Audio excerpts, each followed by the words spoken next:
I'm going to start with the first one.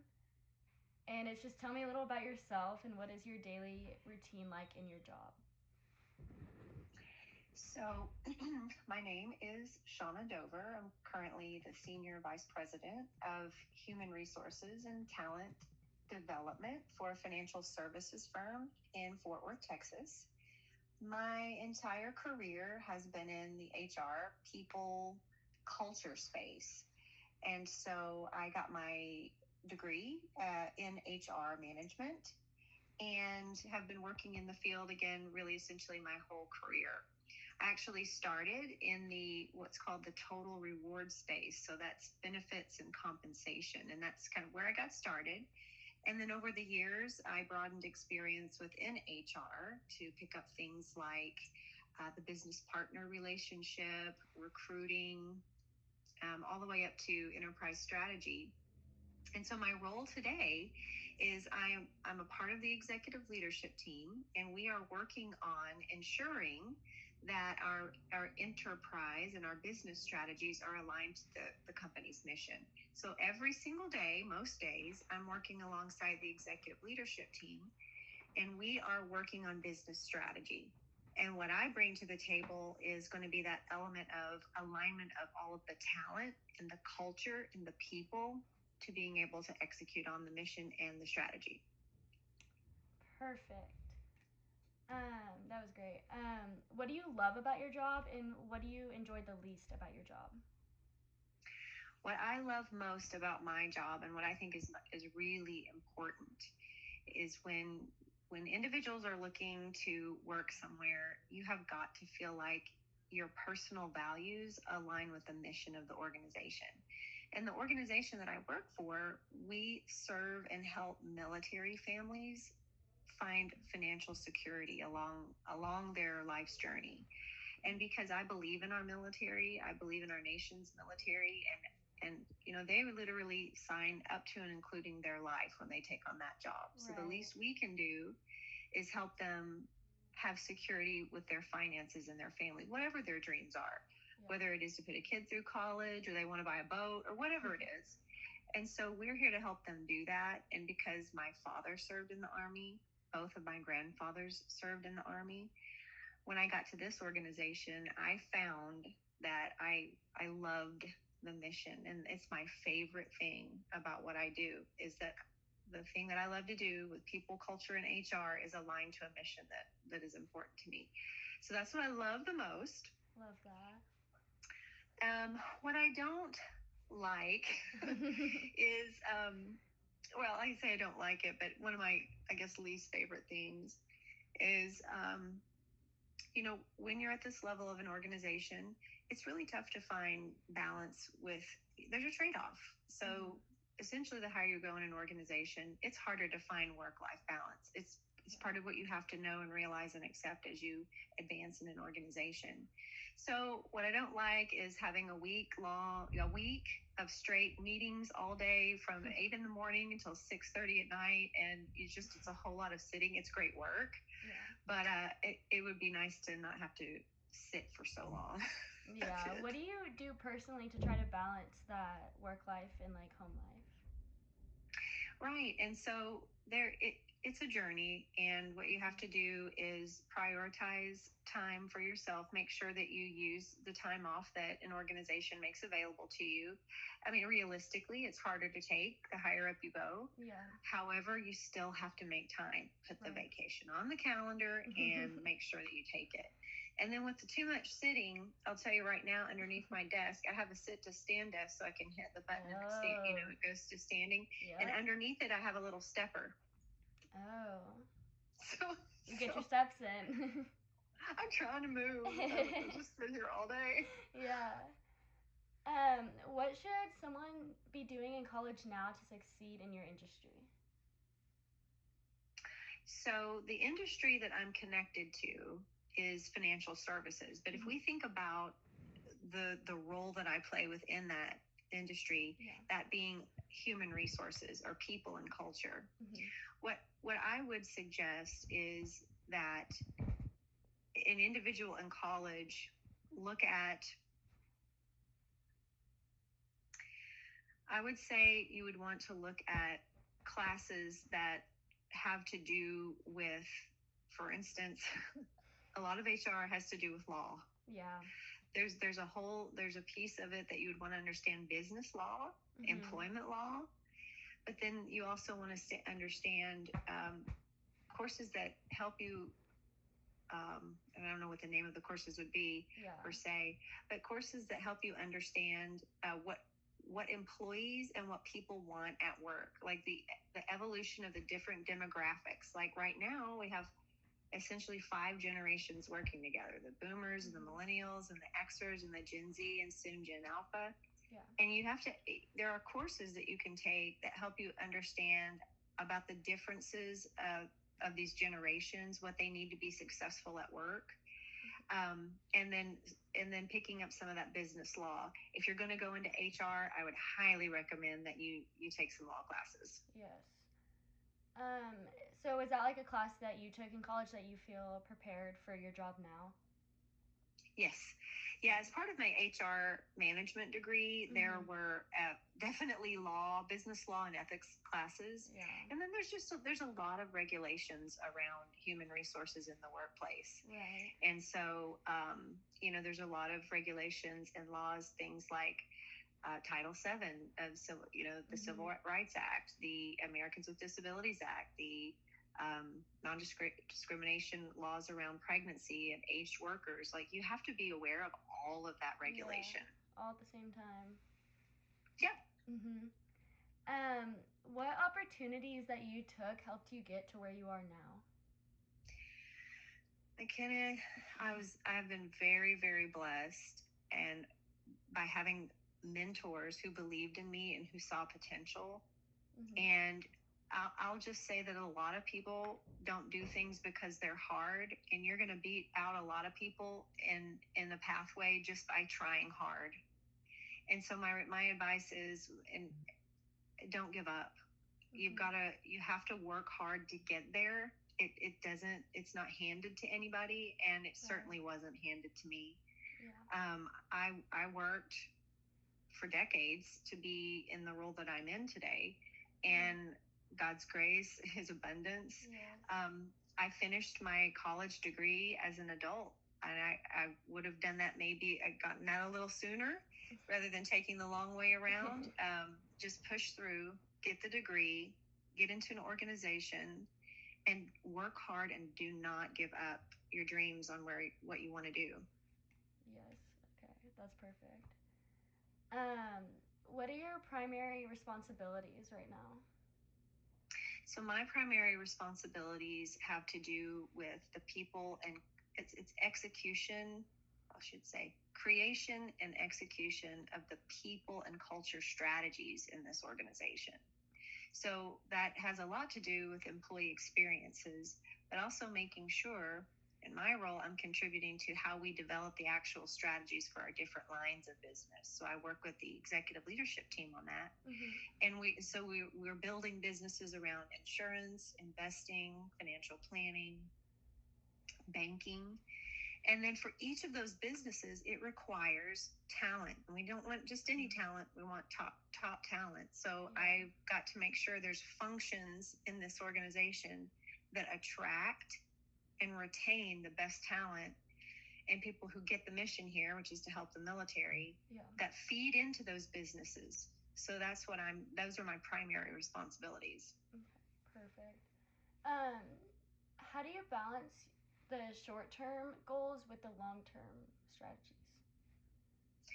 One of the things that you have to do with strategy setting is, strategy is what you're going to do and how you're going to get there, but it's also what you're not going to do. Right. Because there's probably a whole lot of things you want to do, but you absolutely can't do them all. Right. So the way to balance long and short term is, first you've got to learn what it is. In other words, research, do environmental scan, look at what competitors, other organizations are doing, learn what you are considering as possible, then align it to the current strategy or where you're going, and then narrow the focus.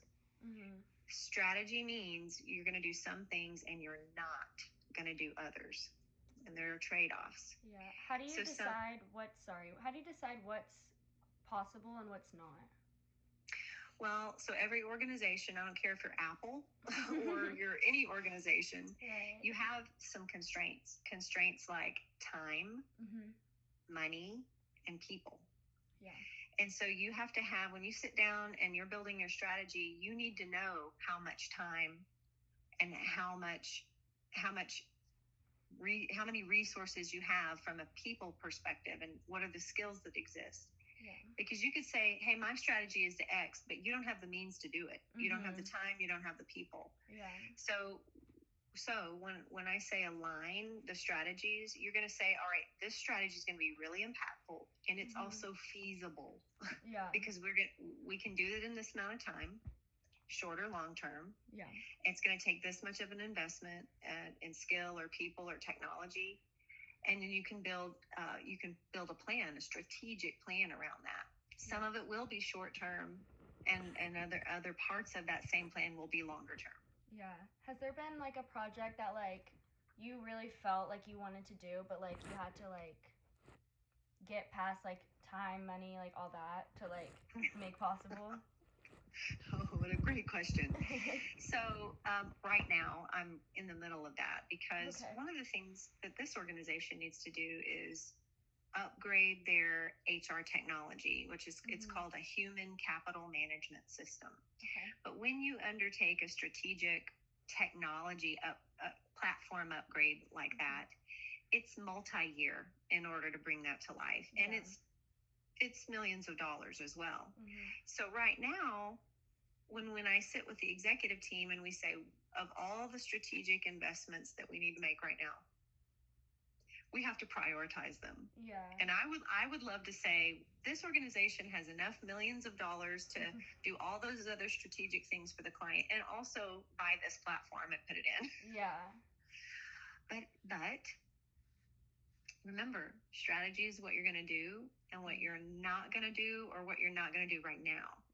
And so I think we're going to get to that system, and I can't wait. It's going to be a great day when we get there. Yeah. But you have to understand that your thing that's most important to you might not be the highest priority for the organization. And the reason my thing is not is because my system is for the people within the organization, and these other investments are for our clients who are the military. So I get it. I'm like, they're first. Yeah. So that's where we are, but we will get there. Yeah. Has there been a time that you've really like had to stand up like in this situation and be like try to like convince them more, and like they like you're just trying to stand up for yourself basically? Yeah, I mean, I think when you are a leader and you're part of a team, you're at the table to give your opinion. Right. If you didn't have an opinion, and if you weren't going to say anything, you shouldn't have even come to the meeting. Right. And so there are plenty of times where I may not agree with everyone at the table, but that's okay because we have a great team, a lot of trust and collaboration. You've got to be able to disagree with respect. And so, McKenna, I have had to stand up, and I'll give an example. Over the past few years, we had the COVID and everybody worked from home. Right. Then businesses brought people back in a hybrid way. And so there were differences of opinion about how that should look. Yeah. And because I'm responsible for people and culture and the employee experience, I had some pretty passionate opinions that were not the same as everyone else around the table. Yeah.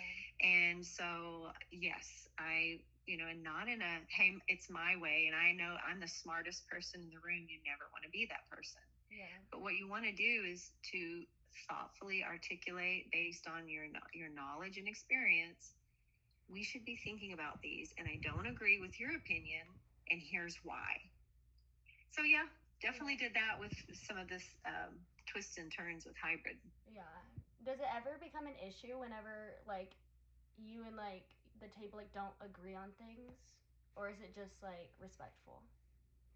It does not become an issue. It is respectful. So we can really passionately. So what we say is, we should be debating. Otherwise, if everyone's nodding their head, we're going to miss an opportunity. Yeah.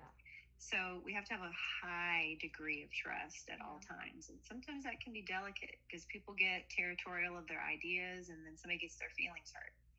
Yeah. But when you work with a team regularly and you promote that trust, you can attack the issue, never attack the person. Right. Attack the issue, not the person. Yeah. So we get passionate about the issues, and then we leave the meeting and we're like, okay, what's for lunch? Yeah. It just stays at the table. Yep, exactly. Awesome. Can you describe like a financial challenge that you faced and how you overcome it? From the organizational perspective or from like a personal perspective? Like a financial challenge that in the company that affected like how you did your work. So when you work in an organization that is in the financial services industry, a lot of times the stock market fluctuations will impact your revenue. And now is a very good example of that time, because when there is market volatility and high and low, daily wild variations in the stock market, a lot of companies like the one that I'm with will experience revenue shifts in revenue. And what happens there, and directly affects part of the work that I'm responsible for, is sometimes when that's happening, you have to slow down hiring or you have to freeze hiring. And so remember when I said, hey, our strategy might be to go do this, and it's going to take this much skill and this many people for this long. Yes. But then when the revenue is getting a hit because of the market declines, then what happens? I got to go tell my recruiters, hey, we can't hire for those roles, which is going to slow that project, which is going to have an impact. Yeah, just reevaluating. Yep. Okay, perfect. How big of a role does technology play in your job? It plays an immense role in every job in an organization, and I can confidently say there's really no part. I can tell you, from the CEO to the person who is in our mailroom, everyone's using technology to help do their job. Every organization has got a patchwork of platform technology that enables it to meet its strategy and mission. And you're going nowhere without technology, and everybody's using it. How difficult do you think it'd be if you didn't have as much technology as we do today? I think, if you had to guess. I think if everybody didn't have the technology, we'd be all right. But if you're an organization without the right technology, when everybody else does, you're going to fall behind in the market and you will die as an organization. That's what I think would happen. That makes sense. How do you work with other departments to align the financial goals with the overall business objectives? That's a wonderful, wonderful question. So one of the primary ways that is done in an organization is through their finance department. And so that's usually, a lot of that work takes place under the chief financial officer, which is the CFO, who is a peer of mine on the executive leadership team here. And so what happens is, the CFO will have a team of financial analysts, and they come and sit with the heads of each department, and they say, all right, what does your budget look like? Where are we in our forecast, or where we're going to end the year with our revenue and all those different numbers? And so it really is sitting down and doing the analysis of what do you think you're going to spend this year? And then, like, for right now, when the market's down, we have to say, where do we tighten the belt? What can we avoid spending so we can prop up our revenue numbers? Does that answer the question? Yes, I did not know they did that. That makes so much sense. What qualities do you look for when hiring people for your team? When I'm looking to hire someone onto the human resources and talent development team, the fact that they have the requisite skills and experience, education is, to me, that's table stakes. That's what you got on your resume. What I am looking for is a person who will fit this culture and have a passion for the mission. It is almost more important to me to hire a person who is a great interpersonal cultural fit, who enjoys the work, who enjoy the people, than it is to have 100% on their of everything on their resume.